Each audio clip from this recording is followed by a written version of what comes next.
Cette vidéo nous a été envoyée il y a quelques semaines en arrière. Je dirais peut-être quelques mois parce que lorsque je l'avais eue, elle m'avait beaucoup sidéré.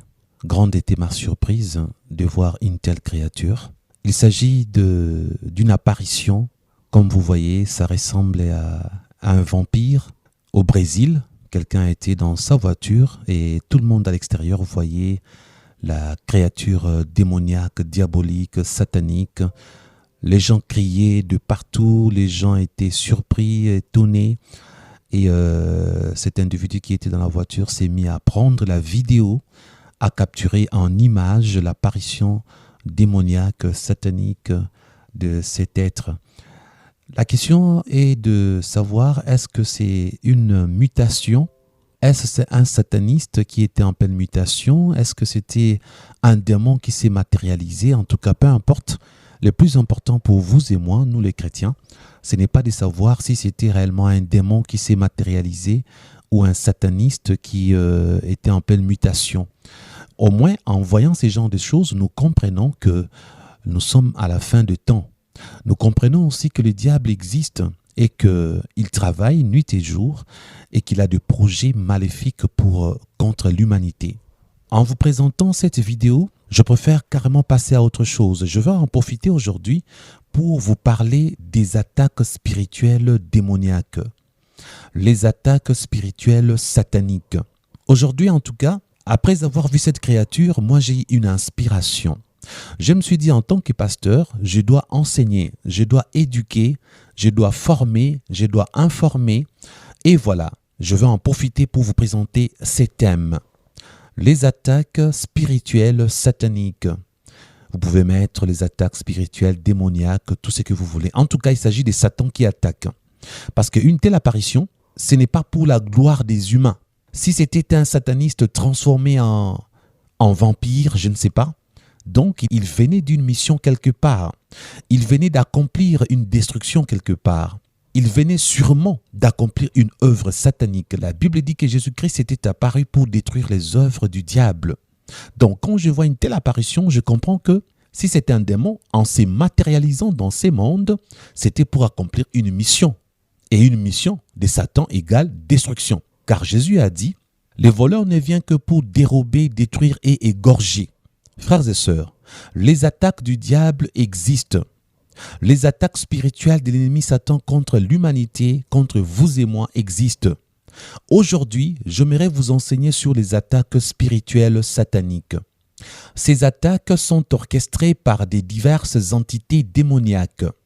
Beaucoup de gens se réveillent souvent en sursaut, en train de pousser des cris d'horreur indicibles. D'autres tombent violemment sur leur lit en poussant des cris macabres. Nous avons des gens qui ont déjà expérimenté des attaques spirituelles nocturnes sur leur corps physique de façon visible et réelle. Ils ont souvent honte d'en parler par peur d'être incompris, voire même traités de fous ou de folles. Il y a des femmes qui se sont fait violer dans leurs rêves et une fois réveillées, elles ont retrouvé des spermes et autres traces des rapports sexuels sur leur lit. La vérité est que elles étaient soit hypnotisées, soit anesthésiées sataniquement durant le viol. Une fois conscientes, elles ont cru avoir rêvé. Frères et sœurs, il y a des choses que Satan réalise contre vous. La nuit, les jours, lorsque vous dormez, sans que vous ne vous en rendiez compte. Je vais énumérer aujourd'hui plusieurs formes d'attaques sataniques et je vous promets que beaucoup parmi vous se retrouveront dedans. Je disais donc, je vais énumérer aujourd'hui plusieurs formes d'attaques sataniques et je vous promets que beaucoup parmi vous se retrouveront dedans. Retenez d'abord que toutes les attaques spirituelles sataniques ne s'effectuent pas qu'au niveau de l'âme. Elles s'effectuent aussi au niveau de votre corps physique. Je vais évoquer 20 cas. Voici alors sous quelle forme les attaques spirituelles sataniques peuvent se manifester contre vous. Je vous ai dit que nous allons énumérer 20 cas. Commençons par le premier. 1. Paralysie du sommeil. Beaucoup ont déjà expérimenté ça. En tout cas, 3 personnes sur 5. Il s'agit de ce qui arrive lorsque vous êtes conscient que vous n'êtes pas en train de rêver, mais malgré ça, vous êtes étendu sur votre lit et vous n'arrivez pas à bouger tout votre corps, n'est-ce pas? Pour vous qui l'avez déjà expérimenté, souvenez-vous. Vous sentez tous les membres de votre corps être paralysés durant quelques minutes. Parfois, votre paralysie s'accompagne d'images visuelles, des choses inexplicables. Si tout le monde ne vous croira pas lorsque vous allez raconter ces choses, sachez que moi, je vous crois. Parce que, ayant eu un père occultiste, ayant expérimenté les attaques démoniaques sataniques, ayant vécu certaines autres pratiques du monde des ténèbres, je peux vous rassurer que ces choses sont réelles. La paralysie du sommeil, frères et sœurs, vous savez de quoi je parle, vous qui l'avez déjà expérimenté. Vous étiez endormi. Vous avez eu apparemment un rêve, un cauchemar peut-être. Vous avez vu des choses étranges, soit attaqués, violés, pourchassés par une armée, soit des militaires qui tiraient sur vous, ou vous avez vu certains êtres maléfiques s'en prendre à vous. Ils étaient là en train de vous combattre. Et subitement vous êtes réveillé. Mais vous n'arrivez ni à parler ni à crier. Vous êtes un peu dans un état de paralysie. Vous avez l'impression que vous dormez encore. Vous ne savez pas trop juger si vous êtes réellement réveillé. Ça s'appelle paralysie du sommeil. C'est une attaque satanique. Deuxième cas, l'oppression, appelée autrement l'écrasement. Je vais vous donner deux définitions de l'oppression. Voici la première définition. Elle est premièrement le ressenti d'une domination spirituelle que vous ressentez sur vous lorsque vous êtes endormi ou à demi-éveil. Les conséquences d'une oppression peuvent se ressentir durant toute la journée. Vous avez été oppressé la nuit, mais les conséquences, vous le ressentirez parfois toute la journée. L'oppression est provoquée par un démon oppresseur. Son but et sa mission est de vous écraser dans un domaine précis de votre vie. Il peut vous oppresser dans vos études pour vous empêcher de réussir, ou vous oppresser dans votre mariage pour vous pousser au divorce. Les démons oppresseurs peuvent vous isoler dans votre coin pour vous achever à petit feu. Vous verrez des gens vous dire que « je me sens bien lorsque je suis tout seul ». Les ermites, par exemple, sont souvent possédés par des démons oppresseurs. Ils vivent retranchés dans leur coin. Deuxièmement, comme définition, l'oppression est une soumission forcée. Les démons qui ont pour mission de vous oppresser, ces démons-là vont vous pousser à une domination, une soumission forcée. Lorsque vous avez des rêves où vous vous retrouvez toujours en train d'être abusé, sachez qu'il s'agit de l'oppression. Une sœur me disait que durant plus de 5 ans, elle s'est retrouvée toujours en train d'être violentée sexuellement par des multiples personnes dans ses rêves. Après être violentée, tout finissait par le viol. Désormais, elle avait peur de dormir par peur de revivre le même péripétie. Frères et sœurs, il y a des gens, chaque fois qu'ils rêvent, ils sont dominés dans leurs rêves. Chaque fois qu'ils sont en train d'avoir des visions ou des cauchemars, ils sont soumis. Ils ne peuvent rien faire d'autre qu'obéir. Il y en a qui se retrouvent dans des fêtes, on leur donne à manger. Obligés de manger, la personne mange. D'autres, des hommes se présentent pour les sodomiser dans leurs rêves. Ils sont sodomisés par d'autres hommes, de façon forcée. Soumission forcée, c'est une oppression.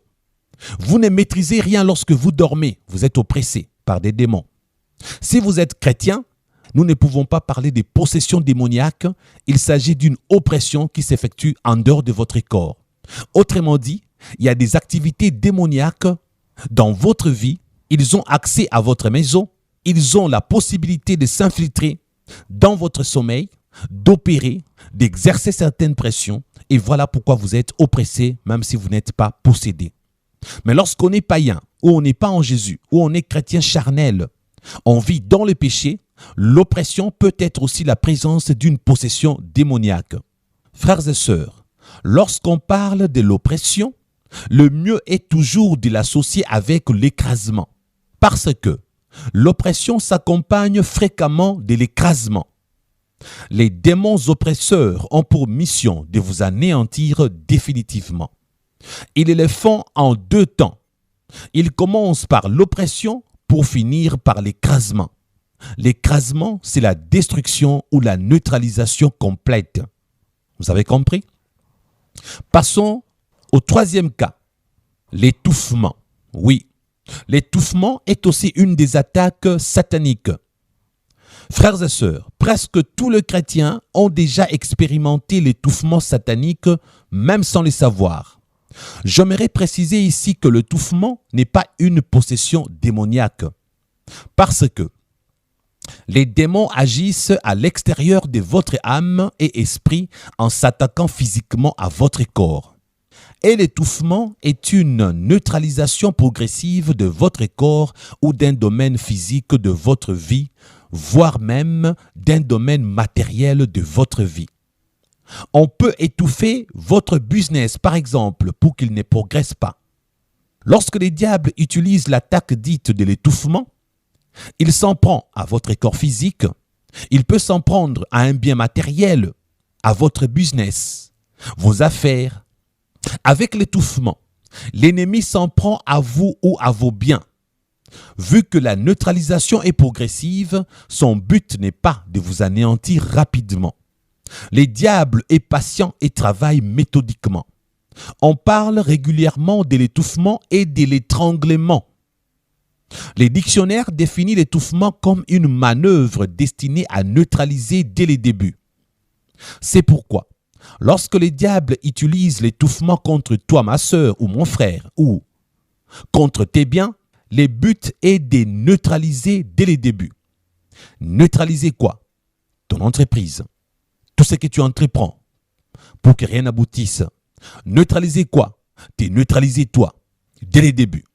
Si tu lui résistes, il n'abandonnera pas.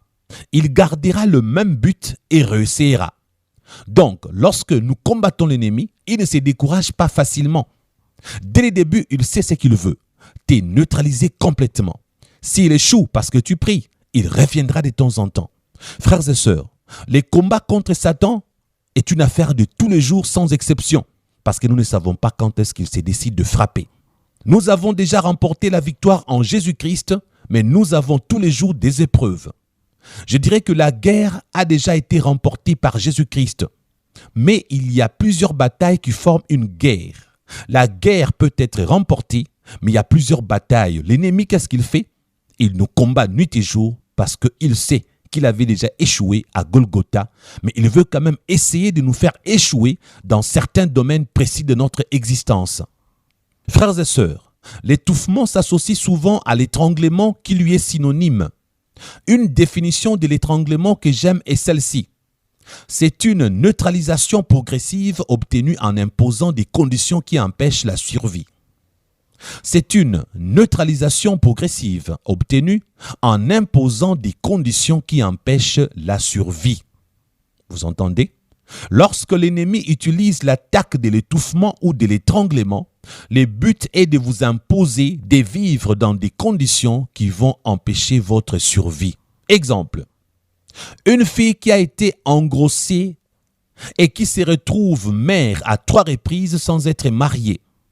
Satan a créé contre elle des conditions qui vont empêcher sa survie. Elle va se retrouver obligée de mentir, de vendre son corps ou de voler pour nourrir ses enfants, n'est-ce pas?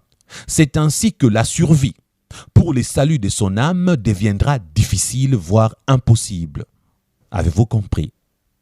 C'est comme ça qu'opère Satan lorsqu'il utilise l'étouffement, l'étranglement contre vous.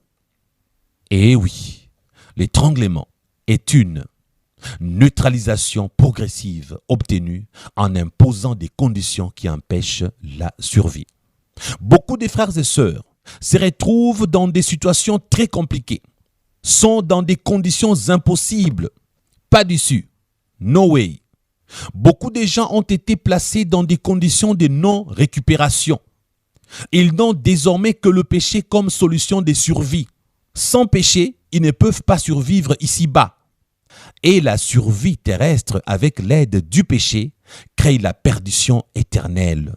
Frères et sœurs, pour survivre ici-bas, tu es désormais obligé de te prostituer. Pour t'en sortir à l'école, tu es obligé de mentir. Pour manger, tu es obligé de voler. Désormais, tu te retrouves dans la condition où tu ne peux que pécher pour essayer d'exister. C'est le diable qui crée ces genres de situations. Comme un jour, une sœur qui venait de l'intérieur du pays, se retrouvant à Kinshasa, elle ne pouvait rien faire d'autre que sortir avec les hommes qui pouvaient lui donner de l'argent en contrepartie avec son corps. Frères et sœurs, je ne veux pas paraître méchant, mais je veux que vous sachiez, avoir des enfants hors mariage et vivre en mentant pour gagner son pain sont des conditions qui exposent à la perdition. L'ennemi crée ce genre de conditions pour certains humains. Vous verrez par exemple une fille engrossée 4 fois par 4 hommes différents. Vous verrez un jeune homme qui engrosse de gauche à droite. Désormais, il se retrouve avec 40 enfants dans tous les arrondissements. Il a un bébé, il a une femme engrossée. Désormais, prêchez sainteté à cette personne ne pourra pas se convertir parce que désormais, le péché est devenu son lot. Ce n'est qu'avec le péché qu'il peut vivre et survivre sur terre. Sans péché, impossible de vivre. C'est le diable qui crée ça. C'est une attaque appelée étranglement et étouffement. Le diable vous a étouffé, étranglé. Vous ne pouvez rien faire d'autre que subir la pression de son étreinte. Vous ne pouvez rien faire d'autre parce que désormais, vous êtes étouffé et étranglé par l'ennemi Satan. 4e cas, comme attaque de l'ennemi Satan. Piqûre sur les endroits du corps. Eh oui. Pour ces cas ici, cela est très courant pour ceux qui ont pratiqué le vaudou. Oui. Je demande pardon à un de mes enfants spirituels qui est en Italie.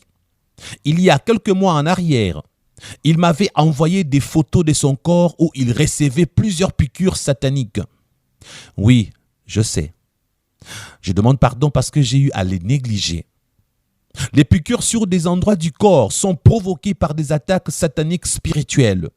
Lorsqu'il m'a envoyé ces photos, puisque dans le passé, il avait quand même pratiqué le vaudou, il savait ce qui lui arrivait. Il m'a fait voir sur le front, dans certains endroits de son corps, des piqûres. Il dort, il n'a pas de piqûres. Il se réveille le matin, il y a des piqûres de gauche à droite. Oui, c'est satanique. Frères et sœurs, très occupé, je n'avais pas pu l'aider. Qu'il me rappelle. Et je veux l'aider par la grâce de Dieu. Oui, appelle-moi, je t'aiderai par la grâce de Dieu. Je ne citerai pas son nom, car lui-même va se reconnaître. 5e attaque pour aujourd'hui. Succube. Ça s'écrit S-U-2-C-U-B-E. Pour vous, les Occidentaux, vous avez sûrement entendu parler des succubes, n'est-ce pas? C'est un démon qui, selon des croyances populaires, prend la forme d'une femme pour séduire les hommes durant leur sommeil. Si vous avez affaire avec ces genres de cas, cherchez aussi votre délivrance. Chez les Africains, succube est inclus dans le phénomène couche de nuit ou femme de nuit. Cela reste une réalité spirituelle démoniaque à combattre. Donc, si vous avez les femmes de nuit, mari de nuit, couche de nuit, enfant de nuit, mariage nocturne, ce sont des attaques du diable, c'est spirituel. Ne négligez pas. 6e attaque.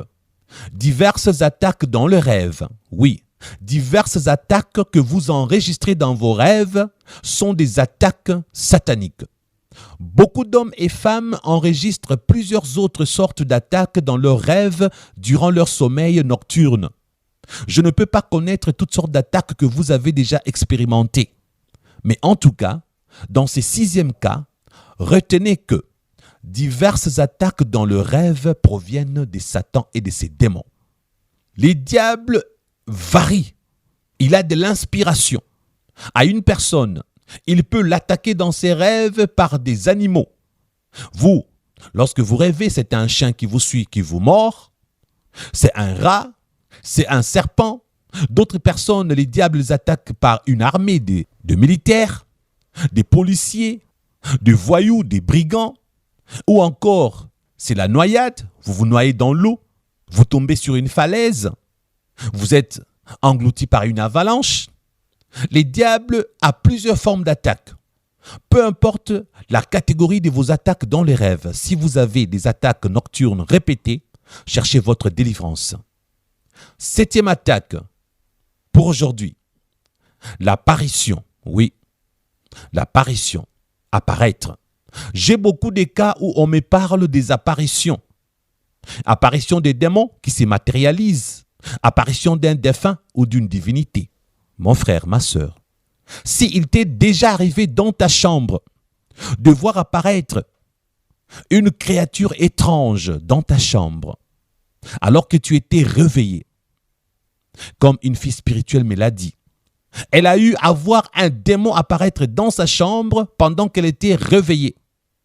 Oui, un démon hideux. Elle n'est pas la seule. Beaucoup d'autres personnes ont reconnu physiquement, matériellement, avec leurs yeux, avoir vu des apparitions de démons dans leur chambre, dans leurs endroits d'habitation. Ils ont été attaqués en pleine journée ou en pleine nuit.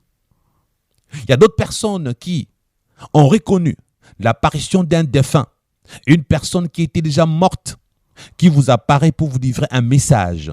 Sachez une chose, il est réservé aux hommes de mourir une seule fois, après quoi vient le jugement, dit la Bible. Les apparitions d'un homme mort, de quelqu'un qui est déjà décédé, ce sont des apparitions, attaques de Satan. Ce sont des démons qui prennent la forme de ces gens-là et vous apparaissent pour vous tromper. Et ensuite, ils vous feront du mal. Donc, toute apparition satanique, inexpliquée, est à combattre par le nom de Jésus. Cherchez votre délivrance. 8e cas, 8e attaque de Satan pour aujourd'hui. Poltergeist. Oui, c'est aussi un mot anglais. Poltergeist, il s'agit ici d'un fantôme bruyant qui vous apparaît souvent dans votre demeure. Poltergeist peut s'agir aussi de ce qu'on appelle phénomène paranormal consistant en des bruits inexpliqués dans une habitation. Vous habitez une maison où des bruits étranges se font entendre. Frères et sœurs, sachez que le maison hantée existe. Il y a des maisons où les démons avaient élu domicile auparavant.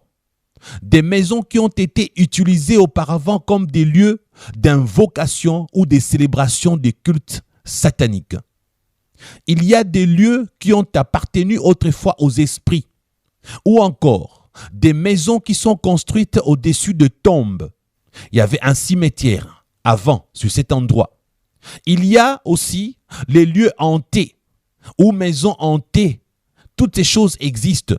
La solution est de déménager si vous habitez une maison construite au-dessus d'un cimetière. Si vous habitez une maison hantée, vous avez expérimenté des apparitions.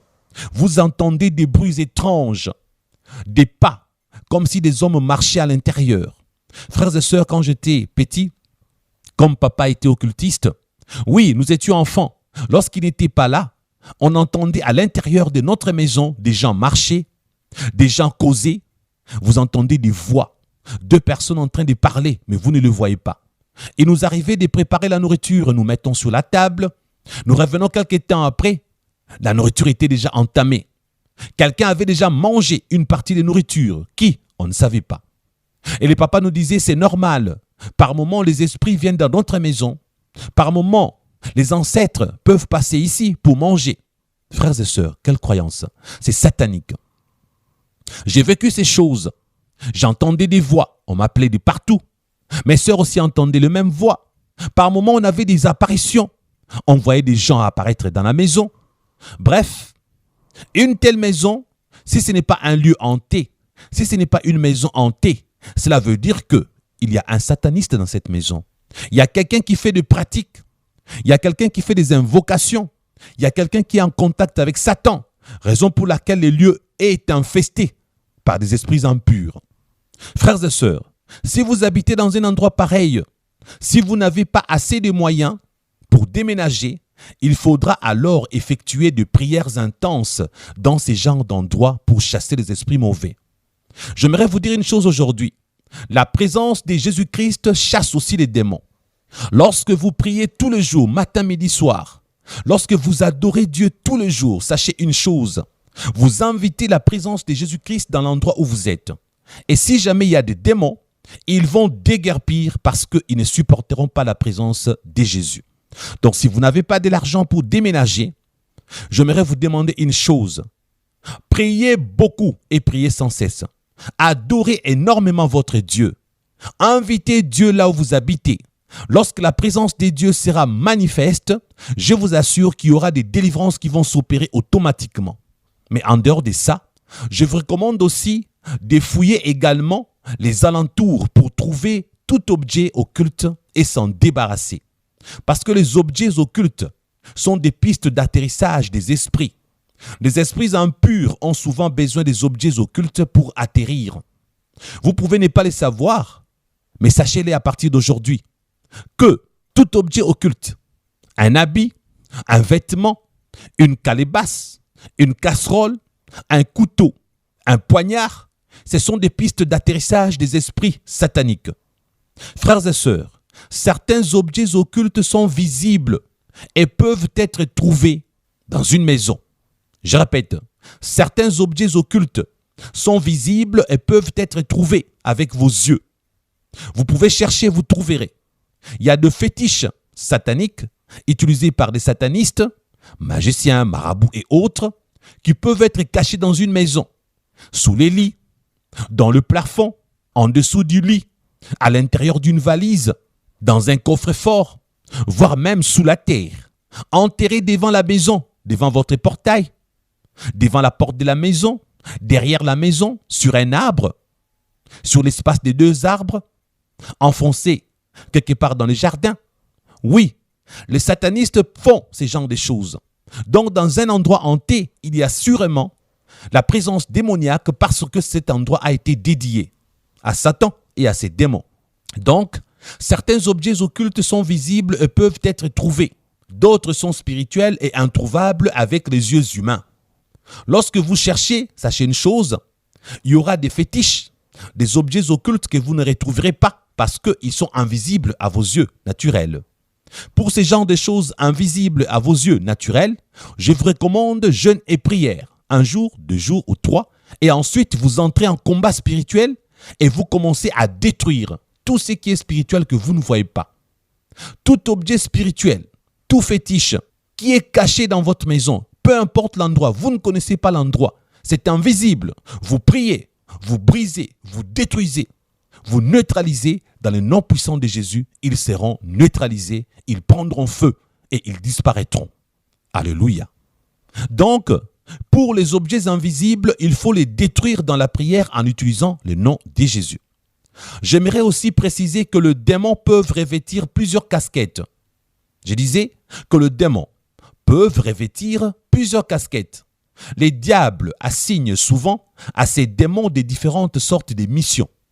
Lorsque vous nous entendrez parler du démon de ceci ou de cela, ne soyez pas scandalisés en disant que ces démons-là n'existent pas pour vous qui avez servi autrefois le diable. Nous appelons souvent les démons par le nom de l'objet de leur mission. Exemple, dans l'occultisme, poltergeist est un nom attribué aux démons qui exercent la mission de l'esprit frappeur. Je disais donc, dans l'occultisme, poltergeist est un nom attribué aux démons qui exercent la mission de l'esprit frappeur. Lorsqu'il est sur un endroit, il doit frapper et causer plusieurs dégâts. Donc, un démon peut être un démon mari des nuits, un démon de l'impudicité, un démon de la fornication qui vous pousse à commettre toutes sortes de péchés ou de péchés précis. Il a pour mission, par exemple, de vous pousser toujours à coucher avec de multiples partenaires. Nous pouvons l'appeler démon de l'impudicité. C'est juste une appellation pour les désigner. Son vrai nom, on s'en fout. 9e attaque pour aujourd'hui. Les pensées non contrôlées. Eh oui, les pensées non contrôlées sont aussi des attaques sataniques spirituelles. Parce que par les pensées non contrôlées, les diables prennent possession de vous. Sachez une chose, les pensées non contrôlées constituent également une attaque spirituelle satanique. Nombreux ne savent pas que les pensées éparses qui gisent sur les parois de leur cœur sont en effet causées par Satan comme attaque stratégique. Frères et sœurs, vous est-il déjà arrivé de vous rendre compte que vous n'arrivez pas à contrôler vos pensées? Vous aimeriez bien, mais vous ne pouvez pas et vous n'y arrivez pas. Vos pensées sont tellement éparpillées, elles sont éparses. Vous êtes tourmenté, secoué. Vous avez même mal à la tête, de vertige. Quelque chose se passe dans votre tête. La tête devient lourde. Vous n'arrivez pas à dormir. Le sommeil ne vient pas parce que vous pensez énormément. Des multiples pensées traversent votre esprit. Pensées de suicide, pensées d'orgueil, pensées de jalousie, toute forme de pensée qui ne glorifie pas Dieu. Vous êtes accablé par des multiples pensées. Vous devenez esclave de votre cerveau. Quelque chose ne va pas là-dedans. C'est une attaque spirituelle satanique. Si vous êtes possédé par des démons, il vous sera impossible de le vaincre sans passer par la délivrance, puisque ces démons-là sont en vous. Pour les possessions démoniaques, je ne conseille pas trop les auto-délivrances. Mais si ces types d'attaques se réalisent contre vous et que vous savez que c'est une attaque à distance qui s'effectue en dehors de votre corps, vous avez le nom de Jésus pour renverser la situation à votre avantage. Toi, ma sœur, toi, mon frère, chaque fois que les pensées non contrôlées t'envahissent, prie, parce que c'est Satan qui agit ainsi. Les pensées non contrôlées sont également appelées les pensées captives. Elles doivent être ramenées à l'obéissance de Christ. Je vous en parlerai plus loin. Lorsque je vais vous parler des forteresses, je reviendrai là-dessus et je vous donnerai des versets. 10e cas pour aujourd'hui. 10e attaque satanique spirituelle. L'atmosphère très lourde en énergie négative. Ah oui. Ne vous est-il jamais arrivé de constater que l'atmosphère devient très lourde? Et c'est comme si une énergie négative se dégage. Ceci arrive très souvent, mais nombreux sont des chrétiens qui ne savent pas les discerner. Lorsqu'il y a une concentration des démons sur un lieu, cela se fait souvent physiquement sentir. Vous sentez une présence maléfique. Vous n'arrivez pas à l'expliquer. Mais vous sentez réellement qu'il y a quelque chose qui ne va pas. Des ondes négatives. Une atmosphère très lourde qui dégage une énergie négative. Vous vous sentez bien avant et puis subitement, vous sentez des vertiges. Vous sentez comme secoué par une puissance surnaturelle. Oui, par moments, ce sont des attaques de Satan. Frères et sœurs, lorsqu'il y a une concentration des démons sur un lieu, cela se fait souvent physiquement sentir. En ces moments-là, quittez les lieux. Quittez immédiatement. Si cela se reproduit chez vous, là où vous habitez, le mieux est de rechercher la source, la cause. Cela arrive souvent lorsque vous avez accueilli un nouveau venu chez vous. Oui, un passager, un visiteur, quelqu'un qui n'habite pas chez vous, qui est accompagné par des multiples démons. C'est peut-être un sataniste ou une personne possédée. Aux alentours de lui, tout autour de lui, ou en lui, il y a des démons.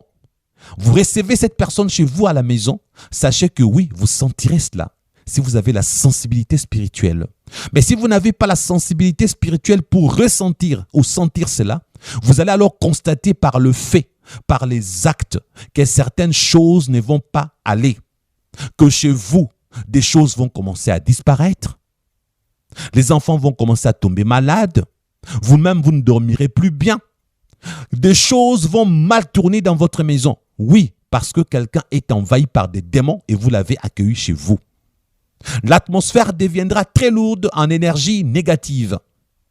Oui, la personne étrangère chez vous peut être celui ou celle qui a entraîné l'atmosphère très lourde en énergie négative. N'acceptez pas de loger chez vous des gens dont vous ignorez l'état d'âme spirituel. Je disais donc, n'acceptez pas de loger chez vous des gens dont vous ignorez l'état d'âme spirituel.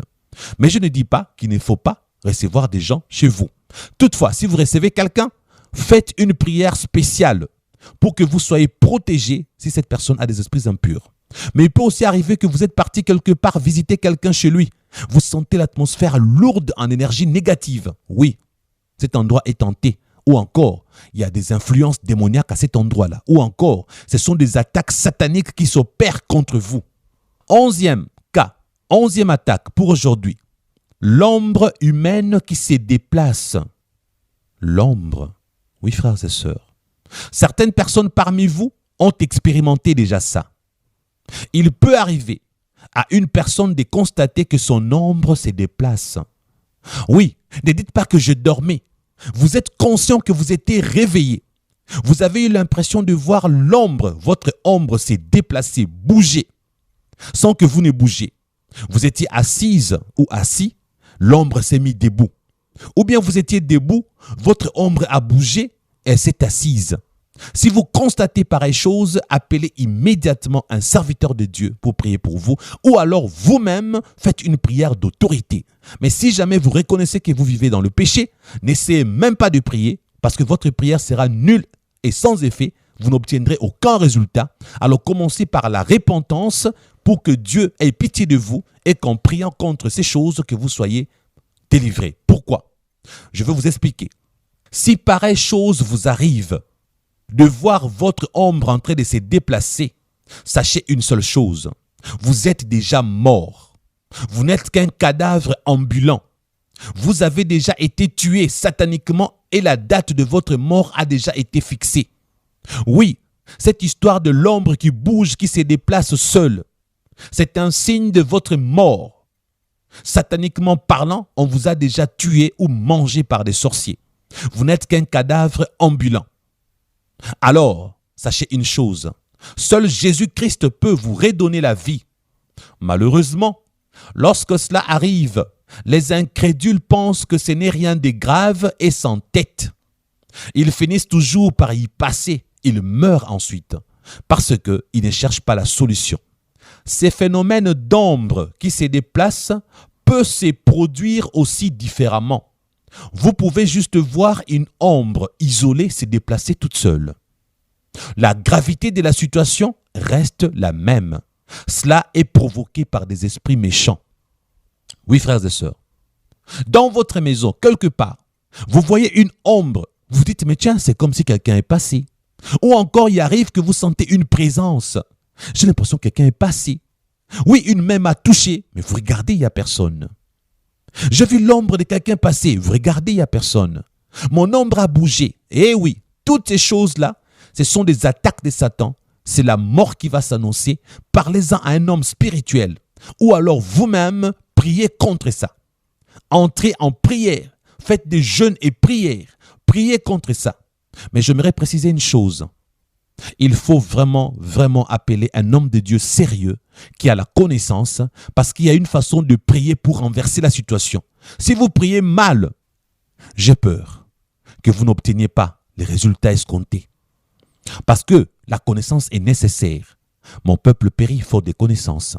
Des fois, pour bien prier contre Satan, contre ses attaques, il faut avoir la connaissance pour savoir que dire et à quel moment il faut le dire.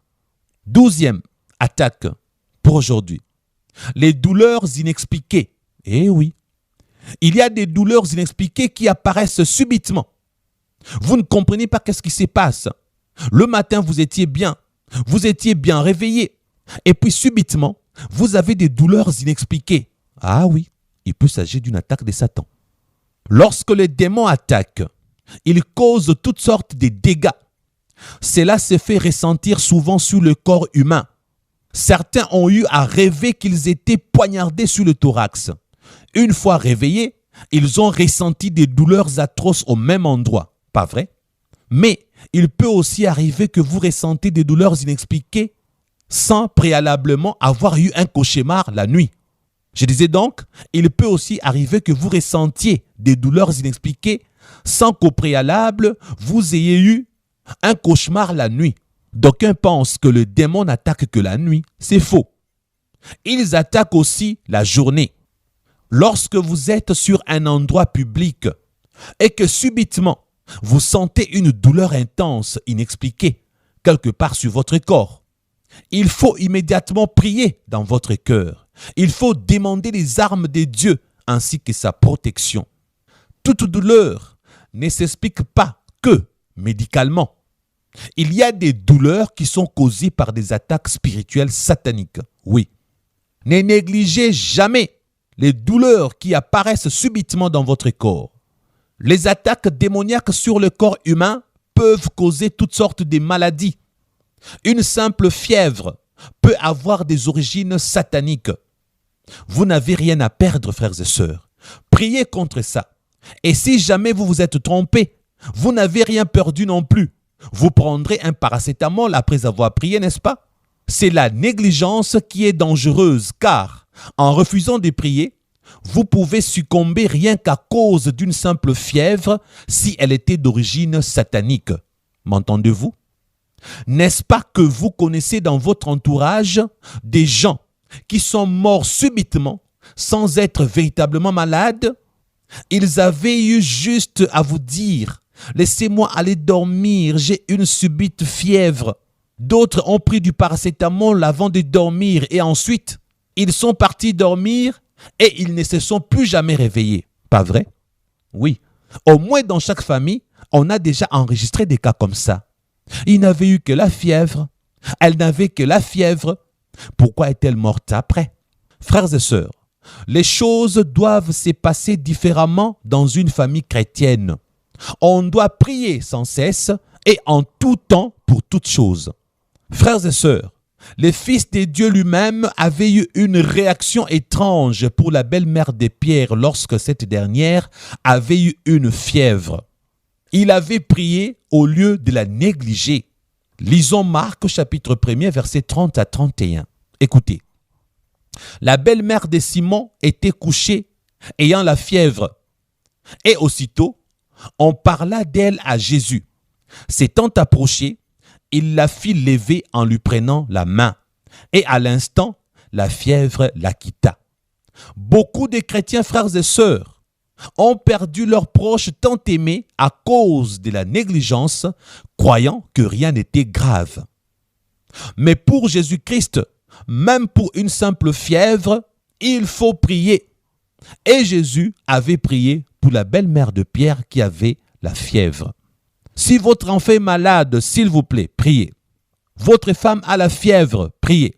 N'attendez pas le matin que vous vous rendiez compte qu'elle a succombé la nuit par une simple fièvre. Une simple fièvre d'origine satanique peut tuer quelqu'un. Satan, pour tuer, il peut vous prendre dans votre sommeil, sans fièvre, sans maladie. Vous faites simplement un arrêt cardiaque. La médecine va dire un arrêt cardiaque. Mais sataniquement parlant, on vous a assassiné. Ne négligez jamais, s'il vous plaît, une simple fièvre. Priez aussi, même pour une simple fièvre, s'il vous plaît. 13e cas pour aujourd'hui, 13e attaque satanique, le problème de santé. Eh oui, il y a des gens qui sont toujours malades. Frère, lorsque tu es malade, on cherche la maladie, on ne trouve pas. Lorsqu'on trouve, tu es guéri de cette maladie-là, demain, une autre maladie apparaît. Hier, c'était la typhoïde, aujourd'hui, c'est la malaria, demain, c'est l'hépatite, après-demain, c'est le cancer.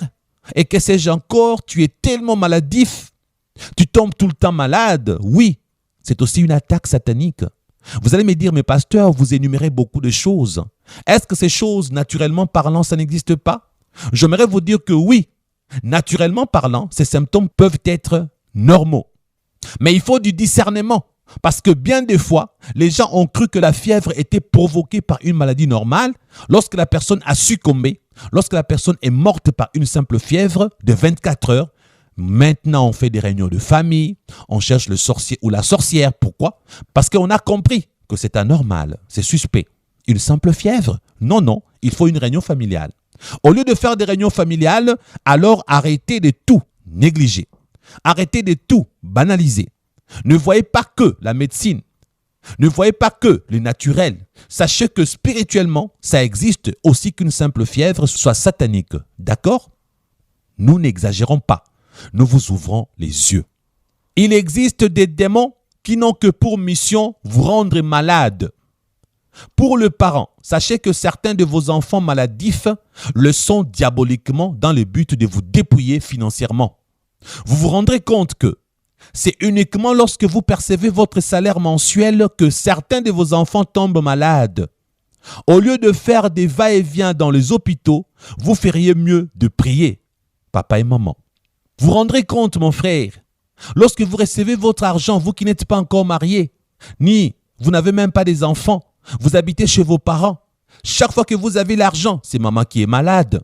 Ou après-demain, c'est papa qui est malade, vos sœurs qui tombent malades. Et vous dépensez tout votre argent. Oui, c'est aussi une attaque satanique pour vous dépouiller, pour que vous travaillez sans jouir de votre travail. Le diable va chercher à créer toujours des dépenses du côté santé pour que vous vous appauvrissiez. Parce que comme il s'agira de santé, vous vous direz non, non, je dois intervenir parce que si je n'interviens pas et que cette personne meurt, on va dire que c'est ma faute. J'avais de l'argent, eh bien, je n'avais pas donné. Lisons Jacques chapitre 5, versets 14 à 15. Quelqu'un parmi vous est-il malade? Qu'il appelle les anciens de l'Église et que les anciens prient pour lui, en loignant d'huile au nom du Seigneur Jésus-Christ. Parce que la prière de la foi sauvera le malade et le Seigneur les relèvera. Et s'il a commis de péché, il lui sera pardonné. Frères et sœurs, j'aime beaucoup ces passages. Je vous dis une chose. Dans mon ministère, j'ai croisé un jour un cas, un homme de Dieu. Dieu lui avait dit clairement, « Tu es en train d'être attiré sexuellement par cette sœur. » Il travaillait quelque part. Il était en contact avec une sœur brune, de teint. Chez les blancs, on l'appellera blonde. Elle était séduisante avec une très bonne taille. Et les pasteurs, hommes de Dieu, mariés, étaient attirés sexuellement. La fille était consentante. Alors Dieu a eu à dire à cet homme, par mon ministère, Dieu m'a dit, la fille avec laquelle il veut coucher, il se sent attiré, cette fille-là a le sida. Le pasteur a été au courant. Tu es attiré par une fille qui a le sida, ne couche pas avec cette fille. Malheureusement, je ne sais pas s'il n'avait pas cru, ou c'était à cause de la convoitise, ou il se sentait tellement faible, bref, je ne sais pas. Mais il va quand même aller coucher avec la fille. Il était marié. Et après avoir couché avec la fille qui avait le sida, il va attraper le sida. Et il va donner la même maladie à sa femme. Et maintenant, j'ai donc recommandé un test, un dépistage de la fille, pour qu'il sache que la fille avait réellement le sida. La fille elle-même ne savait pas qu'elle avait le sida parce que c'était une révélation que Dieu avait donnée sur son état de sérologie. Lorsque la fille est partie faire, elle était convaincue que les résultats seraient négatifs. Mais après avoir fait l'examen, elle s'est rendue compte qu'elle avait réellement le sida. Elle s'est mise à pleurer. Les pasteurs aussi a pleuré. Aujourd'hui, pour sauter un peu, je vous dirais que cette fille est presque mourante. Mais elle a préféré avoir un enfant avant de mourir. Elle a triché en couchant avec un frère, sans lui dire qu'elle avait le sida. Le but était, je tombe enceinte, j'ai mon enfant. Et c'est ce qu'elle a fait. Mais vous aussi les hommes, vous couchez avec n'importe qui. Et voilà, cet homme n'a jamais su. Cet homme qui lui a fait l'enfant ne sait même pas que la fille a le sida. Bizarrement, il finira par le savoir. Revenons sur les pasteurs. Il était tellement culpabilisé. Il s'est mis à prier, à prier, à prier. Il a demandé l'aide. Je vous dirai une chose, j'ai prié pour lui et pour sa femme. J'ai demandé à Dieu de le guérir. Frères et sœurs, selon Jacques 5, 14 à 15, c'est la vérité. Je crois tellement en ces passages bibliques. Lorsque j'ai prié, j'ai demandé à Dieu le pardon de ses péchés. Parce que dans ces passages, Dieu a fait une chose remarquable. Dieu a dit de prier avec onction d'huile. Mais je peux vous rassurer, même sans l'onction d'huile, si vous priez avec foi au nom de Jésus, le malade sera guéri et ses péchés seront pardonnés. C'est ce que Jésus avait fait. Non pas seulement que Jésus avait pardonné, Jésus a guéri, et lui et sa femme, sauf la fille qui lui avait donné le sida. La fille a son sida jusqu'aujourd'hui, mais le pasteur a été miraculeusement guéri. Et je lui ai demandé de témoigner. Vous allez l'écouter tout à l'heure. Mais j'ai décidé de masquer sa voix parce que c'est un homme de Dieu qui est connu mondialement. Il est populaire, très connu. Par sagesse, sa voix va être truquée par l'ordinateur. Vous allez juste vous contenter de son témoignage. Point n'est besoin de connaître son nom. Pas vrai? Avant de l'écouter, frères et sœurs, beaucoup lisent la Bible sans chercher à l'expérimenter. Il ne reste que sur le seuil de la connaissance théorique. Nous avons un double avantage dans ces paroles véridiques de la Bible que nous avons lues tout à l'heure, dans Jacques. Par nos prières de la foi, les malades seront guéris et leurs péchés seront pardonnés. Si Dieu promet de le guérir et de pardonner leurs péchés, cela veut dire que Dieu ne prévoit pas la punition lorsque la prière de foi est faite pour la guérison de malades. C'est ce que moi, j'ai expérimenté ces jours-là. Nous allons nous arrêter ici aujourd'hui. Je vous quitte en vous laissant écouter son témoignage que j'ai enregistré en audio. Et à la fin de son témoignage, je ne reviendrai pas pour vous dire au revoir parce que je vais vous retrouver la fois prochaine pour la suite. Parce que j'avais dit que j'avais 20 attaques. 20 attaques de Satan. J'avais 20 cas. Des attaques spirituelles sataniques.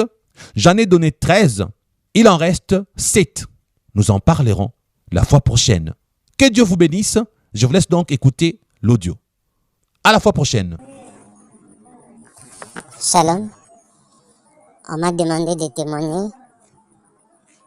J'ai honte parce que je suis serviteur de Dieu. Mais lorsque ces choses ont eu lieu, j'ai eu à pécher, quoique étant serviteur de Dieu. C'était pas facile de croire à une telle révélation qui vous est donnée, vous disant que la fille qui vous attire a le sida. Et lorsque vous la regardez, elle est jeune, elle n'en a pas l'apparence. Et je ne savais pas que mon péché allait être commis. Je dirais que lorsque ce péché a eu lieu, je n'ai pas d'excuses. Désolé, c'était de ma faute. Et lorsque le pasteur Christian a vu que la chose était arrivée, il a demandé que la fille fasse un test de dépistage parce qu'il était sûr de la révélation que Dieu lui avait donnée, disant que Dieu ne ment jamais. Et que lorsqu'il a entendu la voix de Dieu de façon audible, cela ne trompe pas. Et la fille avait accepté d'aller faire le dépistage. Elle-même était convaincue que cette révélation était fausse et qu'elle n'aura pas le sida. Après avoir fait l'examen, elle était surprise, elle pleurait. Elle a refusé les résultats. Elle a essayé, elle a refait plusieurs fois les résultats. Elle avait réellement le sida. Au moment où je vous parle, elle est presque mourante aussi parce que elle a décidé de faire un enfant avant de mourir. Bref, moi quand j'ai appris, j'ai vu que c'était vrai, c'était trop tard. Le pasteur Christian vous en a parlé, mais ce qu'il n'a pas détaillé est que cela avait pris beaucoup de temps. Je suis restée plusieurs mois, plusieurs années en train de souffrir. Je pleurais, je ne mangeais plus, j'étais culpabilisée. Et j'avais tous les symptômes de la maladie. J'avais peur d'aller faire des examens pour vérifier. Il y en a qui vont dire non, pasteur Christian a dit qu'il a prié, Dieu vous a guéri. Non, Dieu ne vous avait pas guéri. Vous n'avez même pas attrapé le sida, c'est faux. Je vais vous dire le contraire. J'ai fait tout ce qu'il fallait faire pour être sûr que j'étais contaminée. Pour ma femme, je n'avais rien vérifié. Mais pour moi, j'avais tout vérifié. Parce qu'elle, j'avais honte de lui en parler. Et je disais, la pauvre, elle est malade à cause de moi. Et j'aimerais donner aussi un détail. Le jour où le sexe a eu lieu avec cette fille, excusez-moi de vous donner ce détail, c'est pour que vous puissiez comprendre une chose. La fille était en pleine période de femme. Elle avait ses règles. Je ne le savais pas. Elle saignait abondamment, il y avait du sang partout. Et vous le savez bien que c'est un facteur qui facilite l'entrée du virus dans le corps.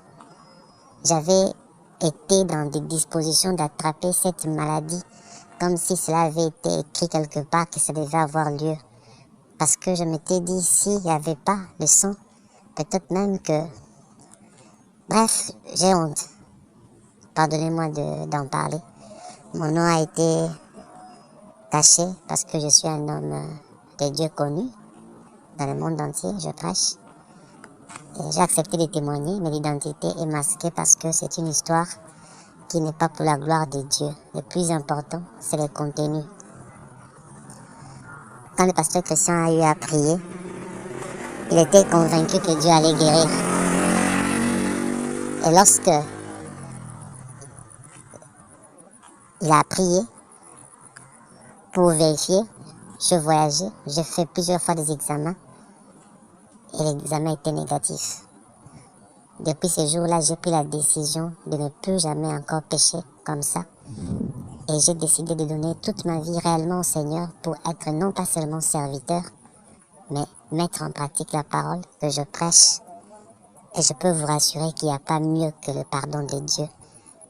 Non pas seulement que j'ai été guéri, mais j'ai été pardonné, comme la Bible l'a dit. À combien plus forte raison, toi qui es malade, tu n'as jamais péché, tu as les cancers, tu as le sida, tu as des maladies incurables, tu n'as jamais péché. Si un vrai serviteur de Dieu prie pour toi, une prière de foi, Dieu te guérira. Parce que moi j'avais péché, mais il m'a guéri. Que le Seigneur vous bénisse.